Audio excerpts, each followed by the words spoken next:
여러분은 거듭났습니까? 막상 이러한 질문에 접하면 교회를 오래 다니고 신앙생활을 많이 했다는 성도들도 주저없이 그리고 확신 있게 예, 저는 거듭났습니다 라고 대답하지 못할 때가 많아요. 부흥사가 열심히 부흥회를 하면서 거듭난 사람 손 들어봐요 했을 때 자신 있게 손을 드는 사람이 별로 없고, 성경 공부를 한다든지 또 전도를 한다든지 할 때도 당신 중생했습니까? 거듭났습니까? 했을 때 속 시원하게 자신 있게 대답하는 사람들이 많지 못할 때가 있습니다. 저도 여러분에게 다시 한번 묻고 싶습니다. 여러분은 거듭났습니까? 오늘 본문에 나오는 니고데모는 예수님의 질문에 분명한 답을 하지 못했습니다. 아니, 답변은커녕 거듭남이 도대체 무슨 뜻인지조차 알지를 못했습니다. 니고데모는 유대인의 지도자였습니다. 그는 70명으로 구성된 산헤드린 공회의 의원이었습니다. 산헤드린 공회는 법을 제정하는 최고 중앙 의결기구요, 법을 집행하는 최고 재판소로서 유대 최고의 권력기관이었습니다. 또한 그는 율법에 해박한 선생이요 바리새인으로 종교 지도자였습니다. 실로 그는 유대 사회에서 부와 권력과 명예를 가진 부러울 것 없는 엘리트였습니다. 그런데 참으로 이상한 일이었습니다. 니고데모는 안락하고 부유한 삶 속에 갈증을 심히 느꼈어요. 육신적인 풍족함 가운데에 매일의 생활 속에서 무언가 채워지지 않는 영적인 갈증과 허기를 느꼈던 것입니다.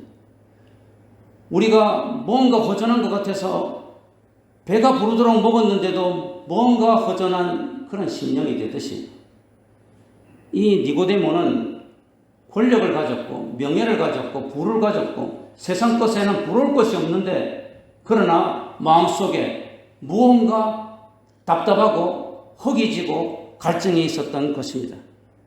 그래서 그는 예수님을 방문하게 되었어요. 예수님이 요즘 말로 하면 이 이스라엘에 정말 온통 센세이션을 일으키고 떠오르는 샛별과 같이 많은 사람들을 병을 고치고 표적을 일으키고 여러 가지 귀한 말씀을 한다는 소문이 자자했기 때문입니다. 그래서 이 니고데모는 예수님을 찾아오게 되었습니다. 그런데 그는 밤중에 몰래 예수님을 방문하였습니다. 백주의 대낮에는 그가 예수님을 찾아올 용기가 나지 않았습니다. 왜냐하면 산헤드린 공회원으로서의 자신의 신분과 위치와 입장을 생각할 때 두려움이 앞섰던 것입니다. 자신이 그런 모든 지위와 업적과 또 부를 잃어버릴까 봐 두려웠던 것입니다. 그럼에도 불구하고 니고데모는 예수님을 만나서 도대체 왜 이렇게 모든 것이 다 갖춰져 있는 것 같은데 자신의 심중에 마음속 깊숙한 곳에 채워지지 않는 이 영적인 갈증과 허기를 예수님을 통해서 채우고 싶었습니다. 그래서 밤중에 몰래 예수님을 찾았습니다. 그는 자신의 사회적인 신분이나 기득권을 잃지 않는 범위 내에서만 예수님을 만나서 영적으로 교제하고 싶었던 것입니다. 그는 예수님을 만나 영적인 갈증을 채우고 싶었지만 그러나 일정한 거리를 유지하고 싶었습니다.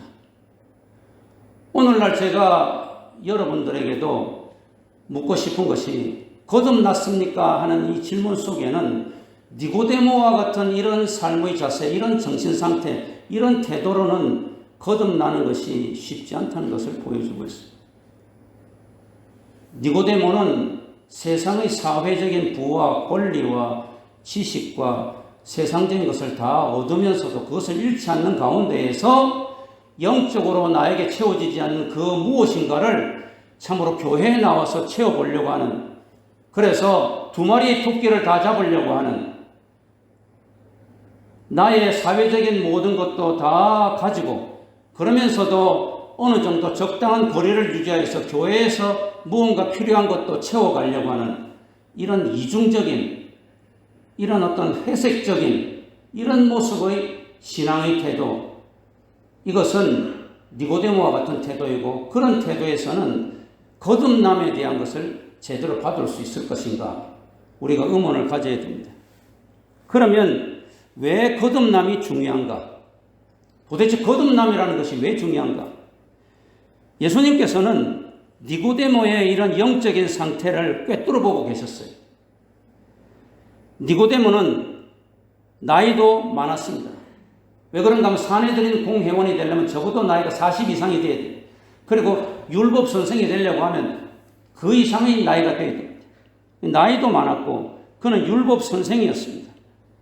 그럼에도 불구하고 30대 초반 청년 예수님에게 오늘 본문에 보면 랍비어라고 저명한 율법 선생에게만 붙이는 호칭을, 극존칭을 사용했습니다. 랍비로서의 정규 수업을 잘 맞아야 되고 또 라이센스를 따야 되고 40세 이상이 되어야 율법 선생이 되어서 랍비라는 존칭을 붙이는데, 예수님께서는 정규 수업을 받은 것도 아니고 라이센스를 받은 것도 아니고 나이가 30대 초반인데도 이 니고데모는 랍비어라고 극존칭을 사용하였습니다. 또한 예수님을 하나님께로부터 온 선생님이라고 칭찬을 하였습니다.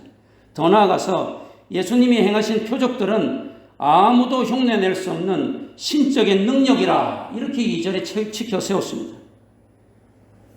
예수님은 니고데모의 이런 칭찬과 아부의 즉답을 하지 않고 3절에 동문서답을 하고 계십니다. 그리고 이 니고데모가 칭찬을 하고 아부를 하지만 사실은 이 예수님에 대한 니고데모의 모든 이 존칭과 또 이 모든 그 칭찬은 맞지 않은 거예요.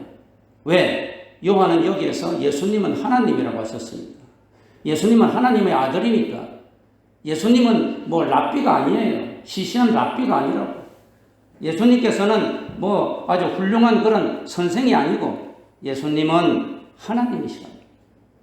그런데 이 니고데모는 그것을 잘 모르고 어쨌든 칭찬하고 아부하면서 랍비어, 당신은 아무도 흉내낼 수 없는 표적을 행하는 하나님으로부터 온 선생이라, 그렇게 말했습니다. 그랬을 때에 예수님께서는 3절에 니고데모에게 바로 이렇게 말씀하신 것입니다. 진실로 진실로 내가 너에게 이르노니 사람이 거듭나지 아니하면 하나님의 나라를 볼 수 없느니라. 예수님께서는 이 니고데모에게 이 유대의 성실한 선생이고 율법학자고 사내들은 공회원 권력자인 종교 지도자이고 바리새인인 이 니고데모에게 거듭남의 중요성을 강조하셨습니다. 사랑하는 성도 여러분, 거듭남이 왜 중요합니까? 아까 제가 여러분에게 질문하니까 거듭나셨습니까? 하니까 많은 분들이 네 그러던데, 왜 거듭남이 중요합니까? 거듭나지 않으면 오늘 예수님이 말씀하셨듯이 하나님의 나라를 볼 수가 없고 하나님 나라에 들어갈 수가 없습니다. 거듭나지 아니하면 하나님의 자녀가 아닙니다. 거듭나지 아니하면 영의 세계를 볼 수가 없고 영의 세계를 알 수가 없고 영적인 특권을 누릴 수가 없습니다. 영생을 소유할 수가 없습니다. 그러므로 거듭남은 신앙의 핵심입니다. 율법 선생이여 종교 지도자인 니고데모를 보십시오. 사내들인 공회원이며 율법 선생이고 바리새인이면 못합니까? 율법에 대한 지식이 해박하고 유능하고 부유하고 성실하고 권력을 가졌으면 뭐합니까? 오늘날에도 마찬가지입니다. 우리가 가지지 못한 것에 너무 힘들어하고, 부자가 아니라서 힘들어하고, 지식을 PhD 받지 않아서 힘들어하고, 또 명문대학을 나오지 못해서 힘들어하고, 권력을 갖지 못해서 힘들어하고, 니고데모와 같은 거예요.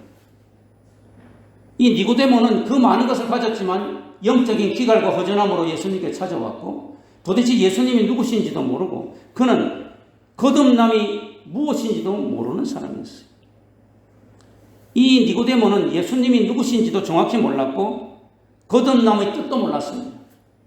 거듭나다라는 이 뜻은 위로부터 태어나다라는 말이에요. 위로부터 태어나다라는 말은 장소적인 뜻을 가지고 있죠. 또 새로 태어나다라는 뜻을 가지고 있습니다. 다시 태어나다라는 뜻을 가지고 있어요. 이것은 시간의 개념, 장소와 시간을 결합한 뜻이. 거듭나다는 것은 위로부터 새로 태어나다 그 말이에요. 위로부터 태어나다는 것은 위에는 누가 계십니까? 하나님이 계시니까 하나님으로부터 새로 태어나다 그 말이에요. 그러니까 이것은 영적이죠. 거듭남이라는 것은 하나님의 은혜와 능력에 의해서 영적으로 새로 태어나는 것을 말합니다. 따라서 거듭남은 인간의 노력이나 업적 그리고 능력으로 되는 것이 아닙니다. 뿐만 아니라 거듭나지 않으면 하나님의 나라를 볼 수가 없습니다. 오늘 여기 예수님께서 볼 수 없다라는 동사를 썼는데, 이 보다라는 동사는 계속과 반복을 나타내는 현재 진행형이에요. 그러니까 거듭나지 않으면 하나님 나라를 계속해서 볼 수 없는 거예요. 여기 보다라는 동사는 단순히 눈으로 보는 것뿐 아니라 경험하고 참여한다는 말이에요. 하나님 나라를 본다는 말은 하나님 나라에 참여한다는 말이고, 하나님 나라를 경험한다는 뜻이에요. 그러므로 거듭나지 않으면 계속해서 하나님 나라를 보지 못하고, 하나님 나라에 참여하지 못하고, 하나님 나라를 경험하지 못한다는 이야기예요. 오늘 여러분들이 거듭났다면 하나님 나라를 극히 부분적으로나마 체험할 수 있어야 돼요. 하나님 나라에 참여를 할 수가 있어요. 그리고 하나님 나라가 영적으로 보여야 돼요. 이것이 거듭남. 그러나 거듭나지 않은 사람은 하나님 나라를 계속 볼 수 없습니다. 끝까지 하나님 나라에 참여할 수가 없습니다. 그러나 거듭난 사람은 위로부터 새로 태어난 자이므로 하나님의 자녀입니다. 로마서 8장 14절에서 17절에 보면 바울은 거듭난 자를 이렇게 묘사합니다. 무릇 하나님의 영으로 인도함을 받은 사람은 곧 하나님의 아들이다. 너희는 다시 무소하는 종의 영을 받지 아니하고 양자의 영을 받았으므로 우리가 아빠 아버지라 부르짖느니라. 성령이 친히 우리의 영과 더불어 우리가 하나님의 자녀인 것을 증언하시나니 자녀이면 또한 상속자 곧 하나님의 상속자이다. 거듭난 자는 하나님의 자녀고 하나님 나라의 상속자라. 그래서 거듭난 자는 마음껏 스스럼 없이 기도할 때에도 하나님을 아버지 부르고 아빠 아버지라 그렇게 부르고 해도 도무지 꺼리낄 것이 없고 당연하고 기쁨이 있고 감사가 있다는 것을 가르치고 있어요. 그래서 하나님 나라의 모든 것의 상속자라는 이야기. 그런데 이 거듭남이라는 것은 나의 노력과 행위와 나의 능력으로 된 것이 아니고 내 공로로 된 것이 아니라 위로부터 내려온 것이니까 하나님이 나에게 주신 것이다. 우리가 가정에서도 자녀는 특권이 있잖아요. 이제 얼마 있으면 12월 3일 날 수능고사를 보는데 고3을 가진 가정은 완전히 고3 그 학생이 그 아들, 딸이 완전히 왕이죠. 여왕이죠. 전부 다 조용조용히, 야, 공부한다, 조용히. 그래서 자기가 무슨 큰 벼슬을 한 것처럼 막 그냥, 짜증나. 왜 이렇게 집이 더워? 그럼 알았어. 시원하게 해주고. 또, 짜증나. 왜 이렇게 집이 추워? 그럼 막 또 열을 뜨끈뜨끈해서 남들은 다 지금 더워서 죽겠는데 뜨겁게 하고. 그 딸, 아들 눈치만 살살 봐요. 어떻게 하면 이렇게 공부를 잘할 수 있을 것입니다. 그 자녀가 큰 벼슬하고 능력이 있어서 그럽니까? 아들, 딸이니까. 가정의 특권이 있는. 마찬가지로 우리가 하나님의 자녀가 된다고 하는 것은 하나님이 통치 영역 안에서 상속자로서의 특권을 누리는 것을 말합니다. 이것은 죽어서 우리가 천국에 가서 내세에서 받는 특권뿐만 아니라 이 현재 이 세상에 살 때에도 우리가 천국의 기쁨과 평강과 또한 형통을 누리고 눈동자처럼 하나님이 우리를 지켜주셔서 코로나 이런 어려운 가운데도 하나님께서 우리를 지켜주시고 모든 위험으로부터 우리를 지켜주시고 내 아들과 딸로서 하나님께서 날마다 보호하시고 인도하신다는 것을 가르쳐주고 있습니다. 그런데 이 니고데모는 육의 생각으로 가득 차 있었기 때문에 실로 어리석은 질문을 예수님께 할 수밖에 없었습니다. 네가 거듭나야 된다 그러니까 4절에 사람이 늙으면 어떻게 날 수 있습니까? 두 번째 모태에 들어갔다가 날 수 있습니까? 야, 이게 뭐 율법 선생이고 율법학자고 유대인들을 인도하는 종교 지도자고 사내들인 공회 70명밖에 안 되는 절대 권력을 가진 엘리트고 이런 우스꽝스러운 이런 대답을 할 수가 있겠느냐. 이 칼빈교회 주일학교 아이들도 다 아는 거를 모른다면. 비록 니고데모는 율법에는 정통한 선생이요 학자였지만 영적인 일에는 초보자였어요. 고린도전서 2장 13절에 있듯이 영적인 일은 영적인 것으로만 분별이 가능하기 때문입니다. 영적이지 못한 자들은 하나님의 약속이나 행하신 일들을 어떻게 그런 일이 생길 수가 있나? 어찌 그런 일이 있을 수 있지? 반문하잖아요. 처녀가 동정녀 마리아가 성령으로 아이를 낳았다고 하니까 어떻게 그런 일이 있을 수 있어? 모세가 지팡이를 가지고 홍해바다를 가리키니까 홍해바다가 갈라져서 그 바다 밑으로 모든 백성이 다 지나가고 이제 애굽의 전차병이 왔을 때 다시 합해졌어. 말도 안 돼. 어떻게 그런 일이 있을 수가 있어? 하늘에서 만나가 내려서 40년 동안 250만의 이스라엘 백성들을 먹이고 하나님께서 불기둥과 구름기둥으로 인도하시고 바위에서 물이 터져서 어찌 그런 일이 있을 수 있어? 이게 모두가 세상의 육적인 생각에 사로잡힌 자들, 육적인 경험과 육적인 지식을만을 가진 사람들은 하나님의 엄청난 영적인 세계의 위대한 능력과 하나님의 권능을 이해할 수가 없는 것입니다. 자신의 그 지식과 인간의 영역을 초월한 것에 이런 것에는 이해를 하지 못하는 것입니다. 그래서 이 니고데모도 비록 율법 선생이었고 참 사내들인 공회 회원이었고 유대 사회의 엘리트였지만은 그는 도무지 이해를 못했습니다. 어찌 사람이 다시 태어납니까? 늙어가지고 엄마 뱃속에 어떻게 다시 들어갑니까? 이런 참으로 육적인 소리를 하게 되었습니다. 니고데모는 세상의 지식과 경험은 해박한데 영적인 세계에는 무지하여서 육신의 경험과 제한된 세상의 지식으로 어리석은 소리를 하고 있는 것입니다. 오늘 여러분들이 거듭났습니까? 했을 때 거듭났다고 하는 것은 이 세상의 지식과 이 세상의 경험과 이 세상의 한계로 모든 것을 판단하려고 하는 사람은 거듭난 사람이 아니에요. 거듭났다 하는 것은 우리가 알지 못하는 엄청난 위대하고 놀라운 영적인 세계가 있고 이 영적인 세계를 주도하시는 분이 하나님이시고 정말로 우리 인간의 한계를 초월하고 이 인간의 과학을 초월하고 인간의 모든 세상 것을 초월하는 그런 위대한 하나님의 능력과 인도하심이 있다는 것을 인정하는 것, 이것이 거듭납니다. 그러면 거듭나는 것은 어떻게 거듭나는가? 니고데모의 이 어리석고 한심한 질문에 예수님께서는 5절에서 말씀합니다.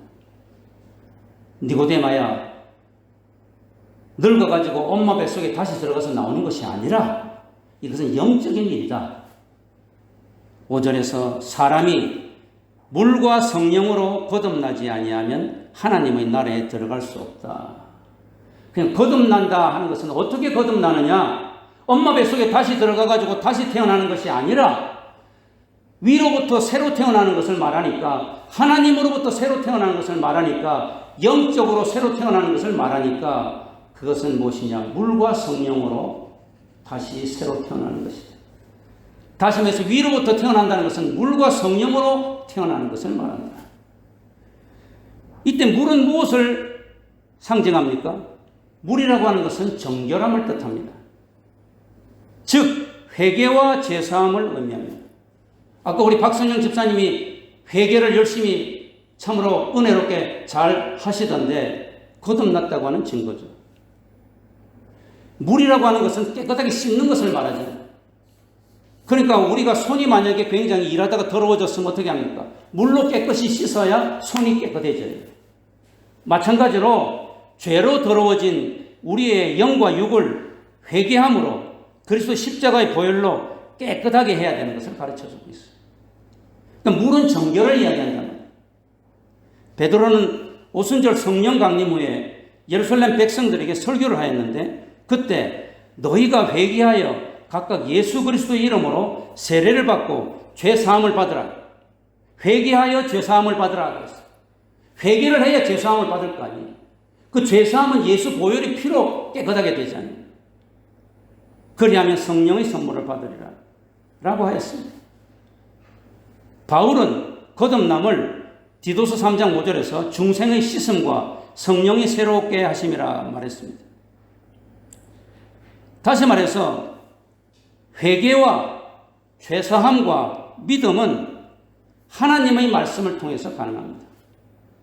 대부분의 사람들은 성령이 역사하신 말씀을 통하여 죄를 깨닫고 회개하고 믿음이 생기게 됩니다. 믿음은 들음에서 나고 들음은 그리스도의 말씀으로 말미암는다고 로마서 10장 17절에 말하잖아요. 오순절날 베드로가 12제자와 120명이 성령의 충만함을 받고 그들이 견딜 수 없는 심정으로 이스라엘의 백성들, 예루살렘 백성들 다 모아놓고 베드로가 오순절에 설교를 합니다. 너희들이 예수를 십자가에 못 박았다. 너희들을 구하기 위해서 오신 이 예수 그리스도를 너희가 십자가에 못 박았다 하는 이 말씀을 듣고 이 성령이 충만한 이 성령의 감동으로 이 하나님의 말씀을 전한 이 베드로의 설교를 듣고 백성들이 마음의 찔림을 받았다 그랬어요. 그럼 우리가 어찌할꼬? 그랬을 때 베드로가 이야기하는데 회개하라. 그리하여 죄사함을 받으라. 그리고 성령의 선물을 받으라. 그렇게 말한 것입니다. 그러므로 물로 거듭났다 하는 의미는 성령의 역사를 통한 말씀으로 회개하고 죄사함을 받아서 정결하게 되는 것을 말합니다. 사도 베드로는 말하기를 우리가 거듭난 것은 썩어질 씨로 될 것이 아니요 썩지 아니할 씨로 된 것이니 살아있고 항상 있는 하나님의 말씀으로 되었느니라. 베드로전서 1장 23절에서 말하고 있어요. 우리 성도가 거듭나는 것은 성령께서 말씀을 검으로 사용하셔서 우리 심령골수를 찔러 쪼개고 파헤쳐서 갈아엎고 회개시켜 새롭게 하였기 때문입니다. 묵은 땅을 기경하듯이 죄악으로 완악한 심령을 갈아엎어 회개하고 죄사함 받아 새롭게 되었기 때문입니다. 또한 그리스도의 말씀을 들음으로 믿음이 생겨나고 자라나기 때문입니다. 그러므로 오직 하나님의 말씀을 듣고 배우고 믿을 때에 거듭날 수 있습니다. 또한 그 말씀이 살아가는 힘이 되고 생명의 근원이 되는 것입니다. 우리는 말씀을 통해 영에 관해서 관심을 갖게 되고 영생에 관한 생각으로 가득 차게 되는 것입니다. 부자와 나사로의 비유를 보십시오. 부자가 지옥불에서 고통을 당하고 있었는데 거지 나사로는 천국에 가 있었습니다. 그랬을 때 이 나사로가 정말 자기에게 물을 조금 찍어서 주기를 바랬지만 천국과 지옥은 깊은 구렁이 있어서 건너지 못한다고 했습니다. 그랬을 때에 이 부자는 그러면 이 나사로가 가서 자기 형제들, 아직 지상에서 있는 이 형제들, 예수 안 믿고 있는 형제들, 나처럼 이렇게 지옥불에 올 형제들에게 가서 나사로가 다시는 여기 오지 않도록 예수를 잘 믿으라고 좀 전할 수 있도록 해달라고 했습니다. 그랬을 때 뭐라고 얘기했습니까? 만일 현재 이 세상에 있는 목사나 전도자가 전하는 하나님의 말씀을 듣지 않는다면 죽은 나사로가 살아나서 다시 그곳에 돌아가서 아무리 권하여도 그들은 듣지 않을 것입니다. 실로 거듭났다는 확실한 증거는 기록된 하나님의 말씀을 듣고 깨달아서 회개하고 죄사함 받고 믿는 것을 뜻합니다. 그때에 정결함이 있는 것을 가르쳐주고 있습니다. 둘째로 거듭남의 방법은 성령에 의해서입니다. 그런데 성령은 대부분 혼자 역사하시지 않고 이 성령 하나님은 하나님의 말씀을 통해서 역사하십니다. 인간의 마음판에 성령께서 하나님의 말씀을 기록할 때 거듭남의 역사가 일어난다는 말이에요. 우리의 이 완악한 마음에 성령께서 하나님의 말씀을 기록해야 우리의 마음이 변화가 되고 회개하고 하나님을 잘 믿게 된다는 이야기예요. 그게 거듭남이라. 성령 하나님께서 우리의 마음판에 구원의 복음을 기록하실 때에 회개가 일어나고 죄사함을 받고 믿음이 생기는 것입니다. 예루살렘의 백성들이 베드로의 말씀을 들었을 때 성령께서 이 이스라엘 예루살렘 백성들의 마음판에 이 십자가의 복음을 기록하였을 때 너희들이 십자가에 못 박은 예수가 바로 너희를 구원한 구세주다 하는 것을 기록하였을 때 그들은 회개가 일어났고 죄사함을 받았고 거듭나게 되었던 것을 가르쳐 주고 있습니다.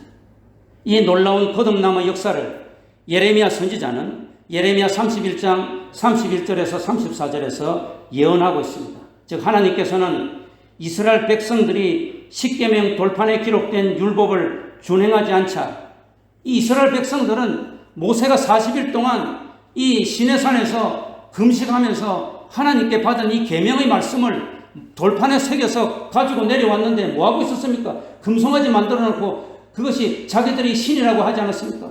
다시 또 십계명 돌판을 만들어 가지고 또 왔는데 그들은 그 말씀을 지키지 않았어요. 돌판에 기록된 하나님의 말씀, 돌판에 기록된 계명의 말씀은 인간이 절대로 지킬 수가 없다 그 말이. 왜? 그 말씀이 잘못된 것이 아니라 인간의 마음이 완악하고 강팍하고 교만하기 때문에 그래서 하나님의 말씀을 지키지 않아요. 그래서 예레미야 선지자가 하나님의 이 명을 받고 계시를 받고 예언을 한 것입니다. 장차 성령께서 성령을 통하여 백성들의 마음판에 하나님의 말씀을 기록합니다. 성령 하나님께서 우리의 마음에 하나님의 말씀을 기록할 때에만이 우리는 회개하고 변화되고 거듭날 수 있음을 가르쳐주고 있습니다.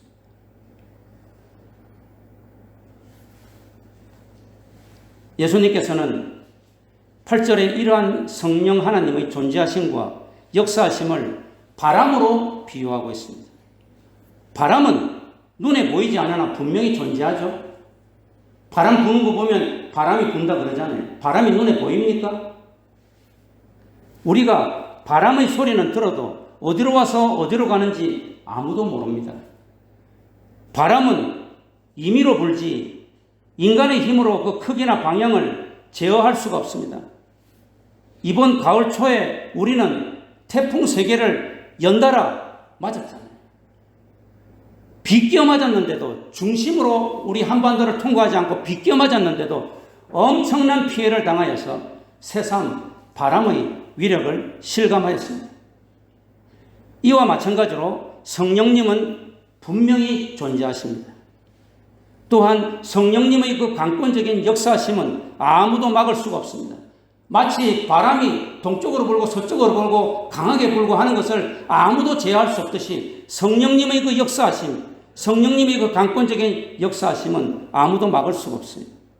성령님 마음대로 사람들에게 임하시고 역사하셔서 회개시키고 말씀으로 은혜 주시고 믿음으로 구원받게 하시는 것을 아무도 막을 길이 없어요.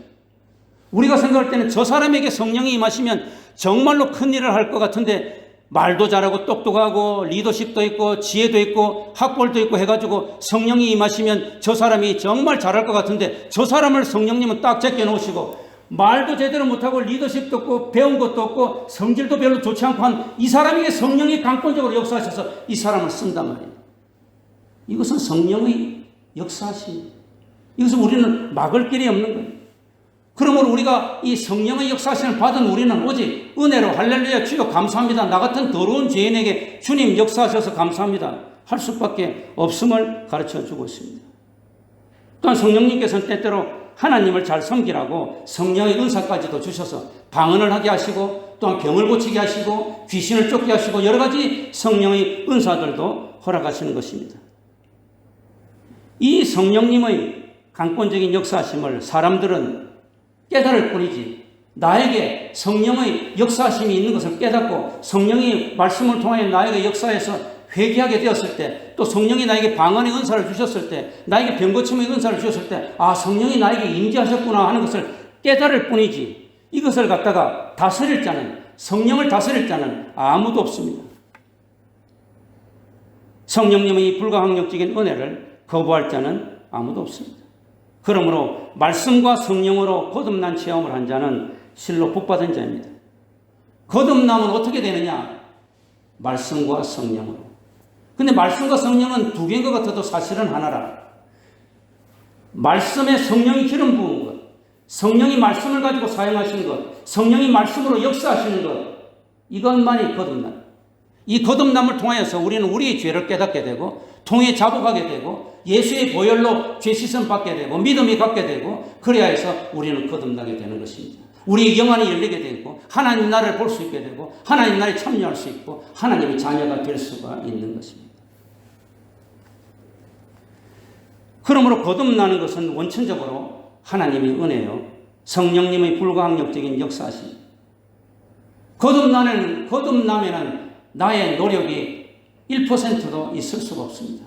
나의 재능과 나의 조건과 나의 노력과 나의 행위가 1%도 있을 수가 없습니다. 오직 거듭남은 성령의 놀라우신 은혜요. 거듭남은 오직 말씀이 나에게 임하신 놀라운 역사예요. 성경은 책방에 가면 굉장히 많이 있습니다. 이거보다 더 좋은 책이 엄청 많이 있습니다. 학교에 들어가면 많은 성경학자가 있습니다. 뉴 테스트먼트, 신약, 구약, 많은 성경학자들이 있어요. 그런 자들 중에서도 거듭나지 못한 사람들이 많습니다. 왜? 이 니고데모처럼 지식적으로만 알고 말씀이 성령께서 말씀을 사용하셔서 그의 마음을 갈아엎고 찔러 쪼개어서 그가 정말 죄인이고 오직 예수의 보혈로 구원받을 수밖에 없다고 하는 것을 통해 잡아가고 회개하여서 진정한 말씀을 통해서 성령을 통해서 그가 거듭나지 않은 사람은 그가 아무리 훌륭한 세계적인 신약 학자, 구약 학자라고 할지라도 그 사람은 단지 니고데모처럼 학자일 뿐이지 영적인 세계에 무관한 자인 것을 가르쳐주고 있어요. 그럼에도 불구하고 예수님은 오늘 본문에서 우리에게 우리의 의지를 요구하십니다. 다시 말해서 우리의 반응을 보이라고 요구하십니다. 내가 성령의 역사하심으로 말씀의 역사하심을 통해서 너를 거듭나게 하였고 하나님의 자녀가 되게 하였는데 넌 나에게 뭘 줄래? 너는 어떤 의지로 살래? 어떤 결단으로 살래? 우리에게 결단을 요구하십니다. 다시 말해서 오늘 본문의 이야기로 할 것 같으면 하나님 말씀에 순종하는 삶을 살라고 가르치고 있습니다. 오늘 14절에 보면 예수님은 모세가 광야에서 구리뱀을 든 것을 비유로 말씀하십니다. 하나님께서는 광야에서 이스라엘 백성들이 패역함을 보셨을 때 진노하셔서 불뱀을 보내어서 그들을 죽게 만드셨습니다. 그때 모세가 하나님 용서해 주십시오. 이들을 다 죽이면 어떻게 합니까? 하나님 살려주십시오. 모세가 기도했을 때 모세는 이제 하나님의 명을 받았습니다. 그래서 하나님께서 구리뱀을 만들어라. 불뱀의 형상을 가진 구리뱀을 만들어서 그것을 장대에 높이 들어서 이것을 쳐다보라 그래라. 그래서 불뱀에 해가지고 죽어가고 있는 그 이스라엘 백성들 장대에다 구리뱀을 만들어서 이것을 쳐다보라. 이것을 쳐다보는 자는 낫고 돈을 받는다고 하나님이 말씀하셨다. 그런데 참 재밌는 것이 그 쳐다보는데 돈 듭니까? 쳐다보는데 시험 쳐야 돼. 토익 점수가 높아야 돼. 미스 코리아가 돼야 돼. 무슨 조건이 있는 것이 아니에요. 그냥 보기만 하면 되는데 이 완악하고 패역한 백성들 중에서 그까지 본다고 하면서 죽어갔어요. 그러나 그것을 쳐다본 자는 다 살았다. 이것을 예수님께서 지금 비유로 말씀하고 있습니다. 그러면서 마찬가지로 예수님께서 인간의 죄를 사하시고 구원하시기 위해서 십자가에 달렸다. 인자도 들려야 하리라, 달려야 하리라 말씀했어요. 십자가에 달린 그 예수님을 바라보고 믿어야 죄사함을 받고 구원을 얻는다는 이야기. 그래서 15절에 말씀했어요. 이는 그를 믿는 자마다, 이는 예수를 믿는 자, 십자가에 달린 예수를 믿는 자마다, 십자가의 능력, 십자가의 보혈을 믿는 자마다 영생을 얻게 하려 함이라. 사랑하는 성도 여러분, 거듭나는 것은 전적으로 하나님의 은혜요, 성령님의 역사하심이지만 우리는 그 하나님의 말씀에 순종하고 십자가의 예수님만 바라보고 믿음의 길을 걸어가는 결단을 보여야 한다는 것을 예수님께서 우리들에게 말씀하고 계십니다. 즉 거듭난 우리는 말씀에 순종하는 거룩한 삶을 살아야만 합니다. 예수님은 우리를 위해 십자가에 들리셨습니다. 십자가 위에 예수님을 쳐다보는 자는 말씀에 순종하는 자이고 그 자는 거듭난 자요 영생을 얻게 됩니다. 말씀을 맺겠습니다. 모세가 시내산에서 40일 밤이나 낮이나 금식하면서 하나님과 교제하면서 율법을 받았을 때 그의 얼굴에 광채가 났어요. 백성들이 너무 무서워하고 수건으로 얼굴을 가리라고 하니까 얼굴을 가렸더니 그 이후에 그의 얼굴에서 광채가 없어졌어요. 그것은 일시적인 영광이었고 일시적인 광채였습니다. 그러나 오늘날 성도들이 십자가의 구원의 말씀으로 예수님과 교제할 때 저와 여러분의 얼굴에는 광채가 납니다. 그 광채는 영원히 지속되는 영광의 광채입니다. 영원한 영광이신 예수님의 광채를 받아서 영원히 빛나게 된다는 것입니다. 모세가 율법을 받을 때 하나님과 교제했을 때도 일시적인 광채가 났지만 그러나 오늘날 구원의 복음, 이 예수님의 십자가의 복음, 이 하나님의 말씀으로 우리가 날마다 예수님과 교제하면 그 교제를 통하여서 그 말씀을 통한 예수님과의 교제를 통해서 우리의 얼굴에는 광채가 나는데 이 광채는 일시적인 것이 아니라 영원히 계속된다는 것을 이야기하고 있습니다. 이것이 요한이 말하는 영생의 개념입니다. 15절. 그 영생이라는 것은 시간적으로 영원히 사는 것만을 뜻하는 것이 아니라 이 영생이라고 하는 말은 주님과 함께 교제하는 것을 말합니다. 주님과 함께 영원히 교제하는 것이 영생이라는 이야기입니다. 그러므로 현재적인 영생은 우리가 현재적으로 영생을 어떻게 누리느냐? 우리가 하나님의 말씀을 통해서 성령의 역사심을 통한 하나님 말씀을 통해서 우리가 예수님과 교제할 때 지금 우리가 현재 영생을 누리고 있는 것을 가르쳐주고 있습니다. 그러면 영생은 현재 하나님에게 새 생명을 얻어서 새로운 교제를 하는 것을 말하는 것입니다. 뿐만 아니라 마지막 때에 하나님 나라에서 하나님과 영원히 교제하는 것을 의미합니다. 영생의 개념은 현재적인 영생은 지금 우리가 하나님의 말씀으로 예수님과 교제하는 것을 말하고 또한 내세에서 천국에서 주님과 함께 영원히 교제하는 이 두 가지가 다 영생인 것을 이야기합니다. 그러므로 우리가 이 죽음이라는 것은 무엇을 이야기하느냐? 하나님과의 교제가 단절되는 것입니다. 우리가 참 오늘 오래간만에 오후 예배도 드리고 또 많은 사람들이 모여서 일부 예배도 드리고 오전 예배를 드리고 할 때 얼마나 기쁩니까? 이거 하나님과의 교제를 이야기합니다. 말씀을 통한 하나님과의 교제를 말하고 있습니다. 이 교제가 단절된 것이 바로 죽음인데 1차적인 죽음은 이 땅에서 하나님과 말씀을 통해서 교제하지 않는 자는 1차적인 죽음을 가지고 있는 것이고 또한 둘째 사망은 이제 하나님 나라에서 우리는 영원히 하나님과 교제하는데 둘째 사망은 영원히 하나님과의 교제가 단절된 것을 의미하는 것입니다.